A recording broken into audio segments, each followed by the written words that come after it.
he's like, I just, use protection, whatever. And I was like, okay, like, so that's how men generally don't view it as too much of a hurdle, because and they, for the most part, people understand that if you're not symptomatic, which nobody should ever have sex with a herpes outbreak because it hurts. Like, it's not pleasant. Right. But it was like, most people, but some people, have been like, it takes people aback and they kind of think it's gross. And can I pose something? Because I feel like again, maybe this is trying to be too optimistic, but I feel like a quality man, if he really likes you, will approach it maturely. I think so. Yeah. So that's kind of what I do. You listen to Dan Savage at all? I don't. He's a great sex and relationships podcast guy. He's got a great podcast. It's like a Q&A, so it's so interesting because what is it called? It's called the Savage Love Cast. It's been on for like 20 years.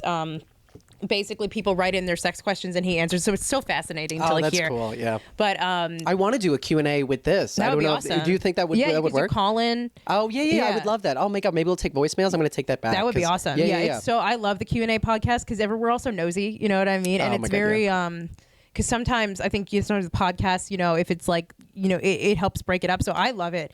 But what he says is that like there's a phenomenon where with anything, like you could be, I don't know, it could be an STD, but it could be like, I don't know, something about your past or something about, another thing in your life. And you tell them one thing about you and their reaction tells you everything you need to know about them. So if I, was seeing a guy and, we were going to sleep together and I was honest saying that I had an STD, whatever, and he was like, gross, disgusting, you're dirty whore, then I would be like, oh, then I don't want to, you suck. You know what I mean? Like, you're the worst. So I think that, if I'm sure it would be hard to to be like that in the moment because it might sting a little bit, but in the back of your mind, I'm like, if someone's going to act like that towards somebody who has something that like a lot of people deal with or something that isn't that even big of it or whatever, like, then you don't want to be with them anyway. 100%. And so I have a bombshell to drop. I've actually had an STD as well. Not a permanent one, but it was I had chlamydia in college. Got it. So in a similar way, I had to go back and I was at the top of my game. I had sex with 3 girls in 3 days, which was awesome. So I feel like such a douche. That's awesome. But I had my roommate come in after the 3rd girl left, and he goes, "Hey Matt, we're all just in the living room, and you're the man." And it's like I feel disgusting. That's awesome. I did not use protection with any of them, which is not that's great. Tough. So you had to call them and tell them. So anyway, so I had to go back and I had to call all these people, all these women and stuff like that. Yeah. And some of them were very nice. And like, I realized I framed the phone call not great because I said I tested positive for chlamydia, but I just imagine someone hearing that in that moment and positive thinking like HIV, God forbid. Oh. So I'm like, you know what I mean? So I should have just said chlamydia first, but instead I did that, but it was fine. Yeah. 2 out of 3 were very understanding, very nice about it. The 3rd one, who I'm suspicious I got it from, was very upset with me and was very angry. So to that point about how you need to think about how these people react, I completely agree. And this guy didn't react well. Like, and I'm almost positive I got it from him. And, because I'm sure you were sleeping with other people. I don't think you were careful. And it's like, that was like kind of the only thing that like got me through it was I'm like, your reaction was not one of like even that a friend would have of like care. Yes. Are you feeling? Get to the testing and the who gave it to who later, but like you should first ask me if I'm okay, and you 100%. Didn't. 100%. Yeah. And it's so, oh my God, and I love that advice too because being in a serious relationship now, we're going on 3 years. It gets so much harder. That's the other thing about like these relationships. If you have to choose someone who you can work past the hard times with, because if you're like, I feel bad. My girlfriend's sister just broke up with her boyfriend, and it was I know. So and she's having a rough time with it. But I'm like at the same time, it's like, you guys were fighting about stupid stuff. Yeah. And it's not like that should be a symptom. You know, I dare say, I think it should be a good thing. Like you should look at it positively and say, at least we figured it out now, because I know people that are still together. Yeah, who should not be. That are getting engaged and doing whatever, and that are going to live horrible lives.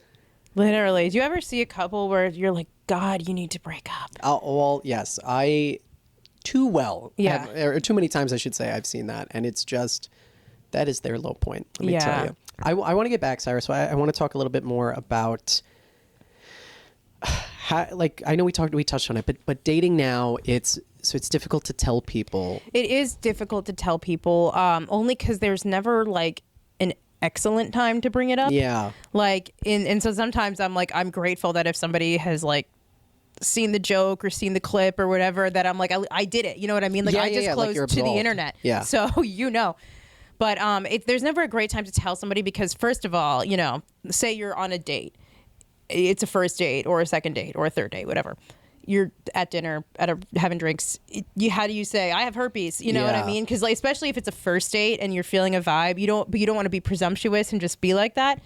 But if you're also like right about to have sex and you're like making out or whatever, pause, I got herpes. Like, that's also difficult. Yes. So there isn't an excellent time to disclose. But so that's been challenging. And then the hard part too is that you don't know how they're going to react. So it's like, say you're on the couch, you're making out a little bit, whatever, and you say, oh, I have an STD, like, you know, I need to use protection, I had to tell you.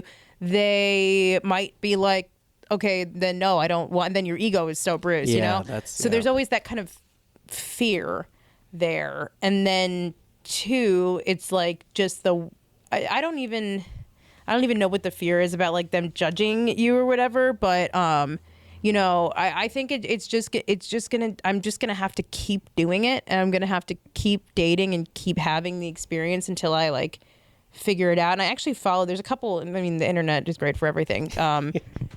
There's a couple Instagram accounts specifically kind of about that, for people with herpes, like herpes influencers, actually. There's this girl, her name is Cassie Black. I think her Instagram is Safe Slut, which we love. And it's all about, you know, she has herpes, and she like gives tips on disclosure, tips on like how to contact people, tips. She sells like an oil for like you have an outbreak. It's like soothing. So it's like, that's nice. And she you know, talks about safe sex, helps people get, you know, access to protection and antivirals and all that.